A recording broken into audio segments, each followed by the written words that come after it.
حضرتك نمت يوم 26، نمت يوم 25 قلقان؟ لا يوم 26 خالص.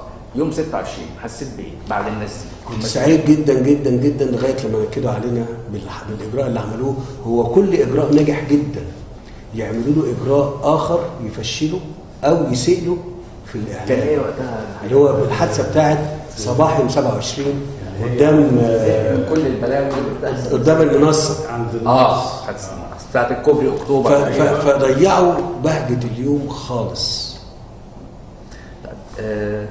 نيجي لقرار مواجهه محاولات اقتحام الحرس الجمهوري، كان اسرع من قرار فض اعتصام رابعه ومعارضه. ايه السبب؟ ابدا، هو القرار ان القوات كانت موجوده، الشرطه والجيش بتدافع عن المكان. البعض شايف ان في كم عدد ضحايا كبير، ولا ده اللي كان؟ والله عايز اقول لك على حاجه، هو في مشكله كبيره جدا، وعايز افكركم، انا كنت قلت لكم الكلام ده قبل كده، ان لما يكون في حاله يعني تلاحم في ناس افراد، يعني تظاهر، انا هقول بمنتهى حسن النيه ان ممكن يكون الناس تقتل بعضها من غير ما تفهم.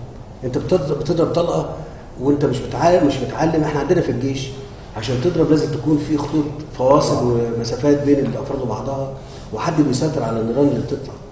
في اللي بيحصل ده وتدريب عليه، اللي حصل ان كان في بعض العناصر اللي موجوده، من مين انا ماليش دعوه، عشان بس ما حدش يقول لي انت بتسيء لحد، لكن في عناصر موجوده كان معاها سلاح بتضرب. انا بقول يعني ان هذا الامر ترتب عليه ان في خسائر كانت غير مبرره. انما في الاخر وفي الاول مش معقول ابدا كنت تيجي على المكان اللي فيه الرئيس قاعد جوه منشاه عسكريه وتفكر كده. وعشان كده احنا بقول لك في نفس اليوم تم نقله من المكان ده خالص.